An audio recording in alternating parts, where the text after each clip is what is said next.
என்னை திருநெல்வேலியிலே போய் கண்டன பொதுக்கூட்டத்திலே பேச வேண்டும் என்று அனுப்பி இருக்கிறார் என்று. ஏன்னா சென்ற ஆண்டு பட்ஜெட்ல பெரிய அல்வாவா கிண்டுனாங்க. நம்மளாம் படம்லாம் கூட பார்த்தோம். அந்த பட்ஜெட்ல கிண்டின அல்வால நமக்கு கொஞ்சம் கொடுத்தாங்க, கொடுக்க போறதா சொன்னாங்க, கொடுக்கல. ஆனா இந்த ஆண்டு பட்ஜெட்ல எந்த அல்வாவும் வரல.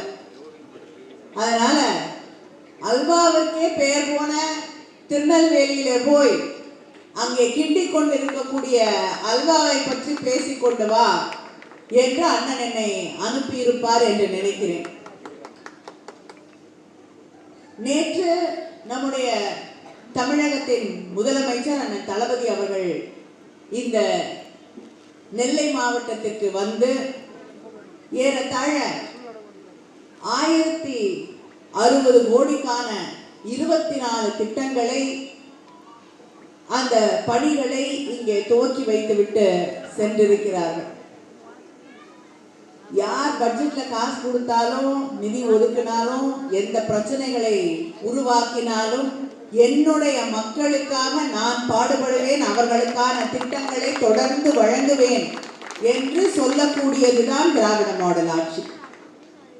அங்கு டெல்லியில ஒரு ஆட்சி நடக்குது. அந்த ஆட்சி எப்படிப்பட்ட ஆட்சினா, பட்ஜெட்ல நமக்கு கிள்ளியும் கொடுக்க மாட்டாங்க, எதையும் தமிழ்நாட்டோட பேரை சொன்னா கூட, ஆனா அவங்க தமிழர்கள் இல்லை என்று சொன்னால் கோபம் வந்துடும் நிதியமைச்சருக்கு. நான் அவங்க இல்லைன்னு நான் சொல்லல, மகிழ்ச்சியோடு தமிழச்சியாக ஏற்றுக்கொள்கிறோம். அந்த தமிழ் உணர்வோடு கொஞ்சம் செயல்படும். தமிழ்நாட்டுக்கு நிதி கொடுக்க மாட்டேங்கிறீங்க. ஒரே ஒரு திருக்குறளை சொன்னா தமிழ்நாட்டுக்கு பசி தீந்துருமா?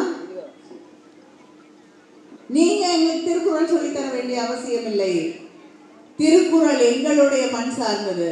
அதனால எங்களுக்கு நிதியை கொடுங்க. திருவள்ளுவரையும் திருக்குறளையும் நாங்கள் பார்த்துக் கொள்வோம். திருக்குறளுக்கு உரை எழுதியவர் தலைவர் கலைஞர் அவர்கள், அதற்கு சிலை வைத்தவர் தலைவர் கலைஞர் அவர்கள். கேட்டா சொல்லுவாங்க, தமிழ்நாட்டுக்கு ஒன்றும் செய்யலைன்னா பிரதமர் எங்க போனாலும் திருக்குறள் சொல்றாருன்னு. நீங்க சொன்னாதான் அது எனக்கு தெரியுது அது திருக்குறள்னு. அவர் என்ன சொல்றாருன்னு புரிய மாட்டேங்குது. திருக்குறள்னு நினைத்து கொண்டு சொல்கிறார். சரி, வேற மொழி பேசக்கூடியவர்கள் அப்படித்தான். இப்ப எனக்கே ஹிந்தி ஏதாவது படின்னா ரொம்ப கஷ்டம். அது ஆங்கிலத்தில் எடுத்து வச்சு படிச்சா கூட கஷ்டம்தான். அதனால அவங்களுக்கு வராது.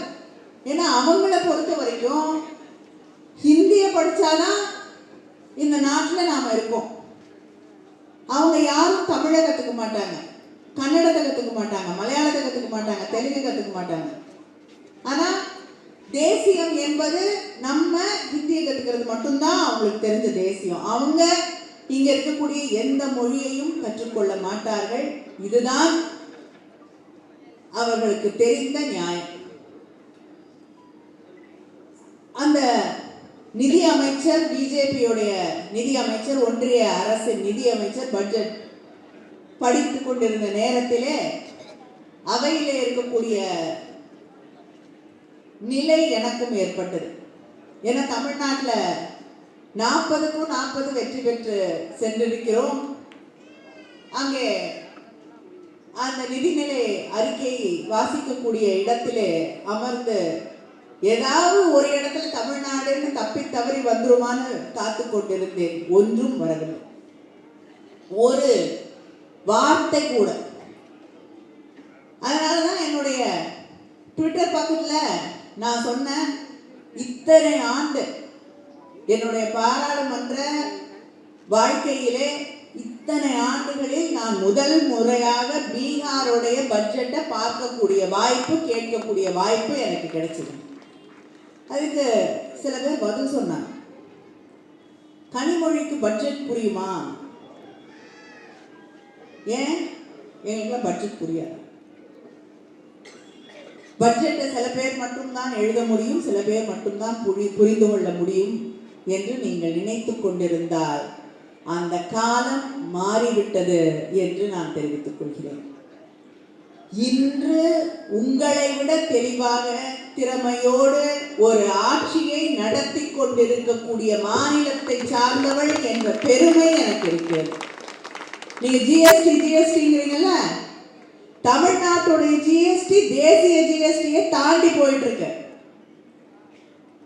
ஒரு ஒடுக்கப்பட்ட சமூகத்தில் இருந்து வந்த ஓபிசின்னு சொல்லக்கூடிய ஒரு முதலமைச்சர் நடத்தக்கூடிய ஆட்சி தமிழ்நாட்டிலே நடந்து கொண்டிருக்கிறது. நீங்க கிட்ட வந்து பிடிக்க முடியாது. அந்த அளவுக்கு எல்லாருக்குமான ஒரு திராவிட மாடல் ஆட்சியை நம்முடைய முதலமைச்சர் அவர்கள் நடத்தி கொண்டிருக்கிறார்கள். ஆனா அங்கே இருக்கக்கூடிய ஒன்றிய அரசாங்கம் தமிழ்நாட்டிலிருந்து கிட்டத்தட்ட நம்முடைய ஜிஎஸ்டி பங்களிப்பு ஒரு காலகட்டத்தில் நம்ம ஊர்ல நம்ம வரி போட்டோம். நம்ம அரசாங்கம், தமிழ்நாடு அரசாங்கம் வரி வசூல் செய்தது. மத்திய அரசாங்கத்திடம் தந்தாலும் நம்ம வசூல் செய்து நாம் நமக்கான நிதியை, நமக்கான ஒதுக்கப்பட வேண்டிய நிதியை வைத்துக்கொண்டு அங்கே அளித்தோம். இன்று நமக்கு தேவையான வரியை போடக்கூடிய வாய்ப்பு நமக்கு இருந்தது. ஆனா நீங்க என்ன சொன்னீங்க? ஒரே நாடு ஒரே வரி கொண்டு வருகிறோம், ஆனால் உங்களுக்கு நியாயம் செய்யப்படும் என்று சொன்னீர்கள்.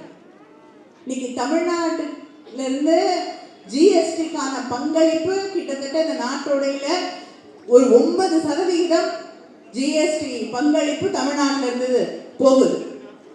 ஆனா அதுக்கு மேல மேல் வரி போடுறீங்க, செஸ்.